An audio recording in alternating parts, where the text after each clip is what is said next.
Bismillahirrahmanirrahim. Saya akan angkat kisah seorang Arab Badui namanya Abdullah di zaman tabi'in dulu. Sudah lama, zaman generasi setelah sahabat. Kisah klasik ini. Kisah orang beriman sama Allah. Abdullah ini Bapak Ibu sekalian, duduk tinggal di kemah di padang pasir. Satu waktu tuh dia lagi mau makan siang, lagi dihidangkan makan sama istrinya, dia mau makan. Tiba-tiba ada orang dari kejauhan naik kuda dengan kecepatan tinggi sampai debu semua berterbangan, teriak-teriak, "Wahai Abdullah, wahai Abdullah!" Turun dari kudanya, debu semua berterbangan karena cepatnya buru-buru. Orang ini punya informasi penting. Begitu dia buka pintu kemahnya, kain kemahnya Abdullah, lalu dia bilang, "Wahai Abdullah." Abdullah baru masukkan makanan di mulutnya. "Anakmu baru saja mati, dibunuh orang." Bayangkan Bapak Ibu sekalian, kita makan, kemudian ada informasi anak kita mati. Ini sudah cukup buat shock sebenarnya. Bagaimana kalau dibunuh orang? Maka orang yang bawa informasi ini lihat dan sempat kaget. Abdullah tidak marah, tidak emosi, tidak kaget. Dia berhentikan kunyahan mulutnya, lalu dia mengucapkan satu kalimat, "Inna lillahi wa inna ilaihi raji'un." Kami milik Allah, kami akan kembali kepada Allah. Titik. Lalu Abdullah kembali makan. Orang yang bawa informasi ini penasaran nih. Mungkin Abdullah belum dengar nih. Ini informasi anaknya mati. Kok masih bisa ngunyah makanan?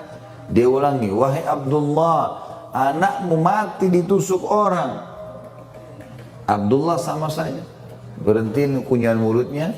Dia lihat ke orang itu. "Inna lillahi wa inna ilaihi raji'un." Kami milik Allah, kami akan kembali kepada Allah. Terus dia kembali kunyah lagi makanannya. Nanti kita jelaskan kenapa dia kembali kunyah makanan dan kenapa Abdullah begitu tenang. Orang ini kena penasaran, dia bilang, dia ulang yang 3 kali. Dia belum yakin Abdullah ngerti nggak ini. Dia bilang, "Demi Allah, wahai Abdullah," dia sumpah, "saya melihat seseorang pegang pisau, tusuk dada anakmu, berdarah, mati." Nggak ada lagi yang lebih jelas dari itu. Ternyata Abdullah sama saja. Dia berhentiin kunyahan mulutnya. Dia mengatakan, "Inna lillahi wa inna ilaihi raji'un." Kami milik Allah, kami akan kembali kepada Allah. Lalu dia kembali kunyah makanannya. Orang itu karena penasaran, dia bilang, "Wahai Abdullah, demi Allah yang saya bayangkan tadi, Anda akan kaget, panik, Anda akan membongkar makanan di depan Anda ini dibuang, dan Anda segera mencari pembunuh anak Anda dan balas dendam." Itu normal, manusiawi yang itu. Maka Abdullah Bapak Ibu sekalian mendudukkan orang ini. "Duduklah."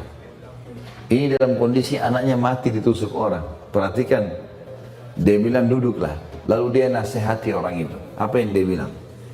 "Wahai saudaraku, anakku mati bukan karena kasus ditusuk orang itu, tapi karena ajalnya sudah datang. Kami adalah sekelompok orang yang beriman kepada Allah, dan Allah Tuhan kami sudah menyampaikan kalau ajal datang pasti mati." Ya, ini perlu Bapak Ibu tahu ya, konsep dasar dalam kehidupan kita dan agama kita ini, tidak akan meninggal seseorang kalau ajalnya belum datang.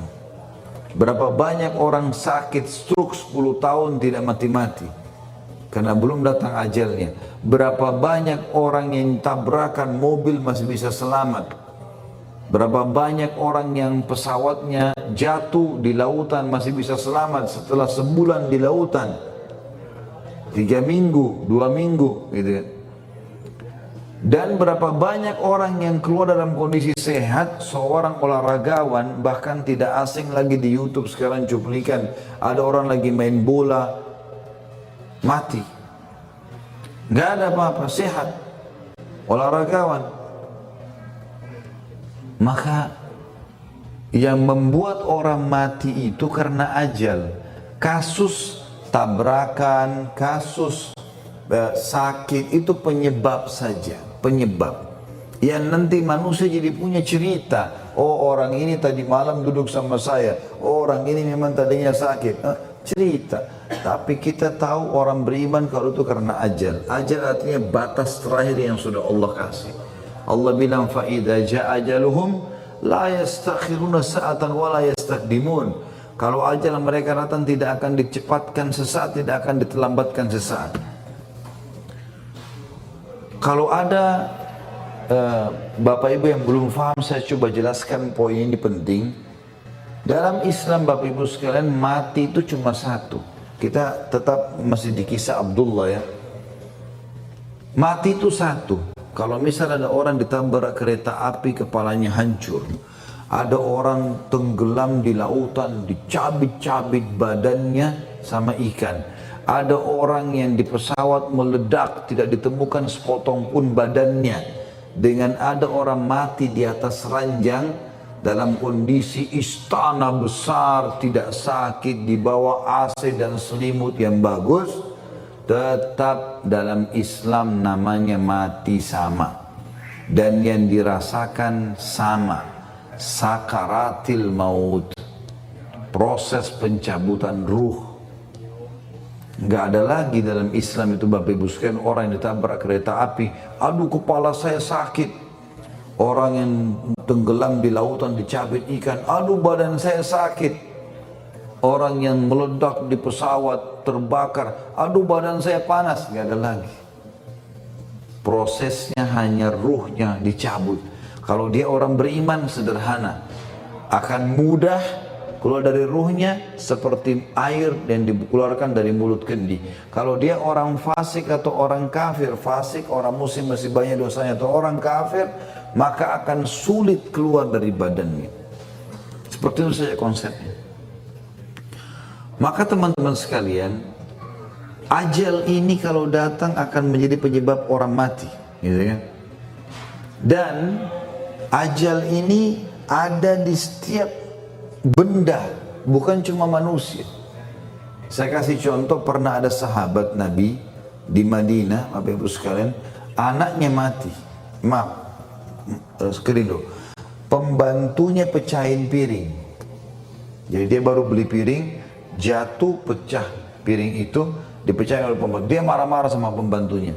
Lalu Nabi SAW dengar, dipanggil oleh Nabi SAW. Panggil orang itu, tuan rumahnya dipanggil. Kenapa kau marahin pembantumu sampai kepada saya berita begitu?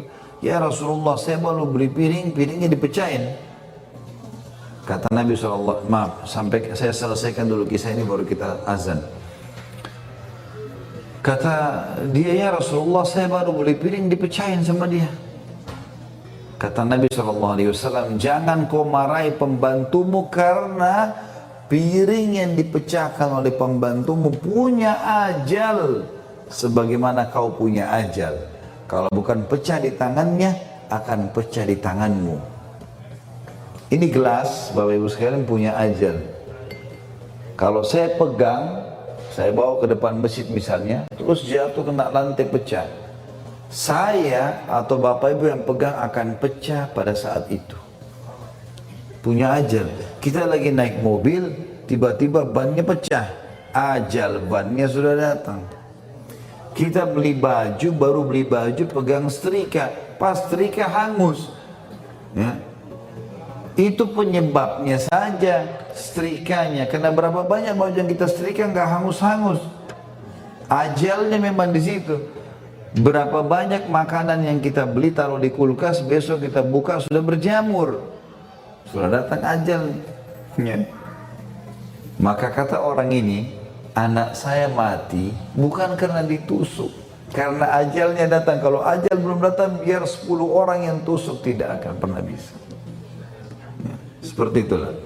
Nanti kita akan kembali insya Allah setelah sholat maghrib, masih melanjutkan kisah Abdullah ini, melanjutkan kisah kita. Tadi kisah Abdullah orang yang saleh, tentang masalah kasus anaknya yang terbunuh, dan kita sudah sampai menjelaskan tadi bagaimana beliau tidak panik karena berimannya kepada Allah dan tahu kalau Allah sudah menentukan ajal. Apapun yang merupakan penyebab di muka bumi ini hanya sebab saja, tapi semua ditentukan dengan keputusan dari Sang Pencipta Allah.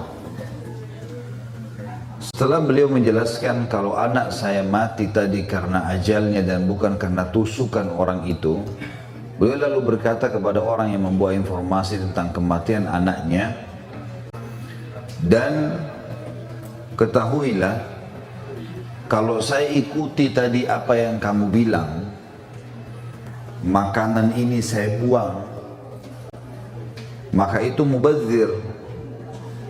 Dan Allah berfirman dalam Al-Quran, A'udzu billahi minasyaitonir rajim, innal mubadzirina kanu ikhwanasy syayatin wa kana syaitanu rabbih kafura. Sesungguhnya orang-orang yang mubadzir adalah saudaranya syaitan, dan syaitan kufur kepada Tuhannya. Maka saya tidak mungkin melakukan itu.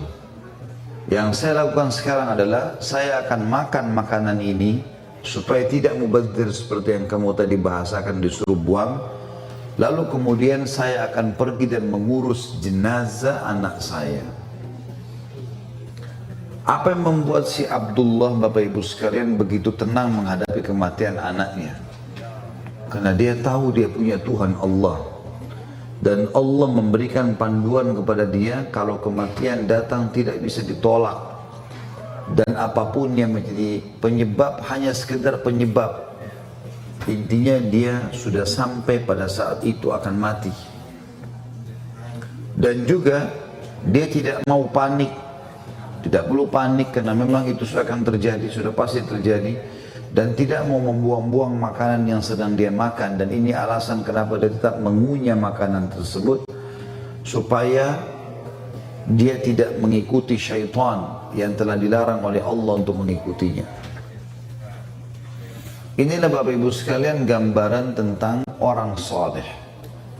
Tentu banyak sekali kisah berhubungan dengan masalah ini ya.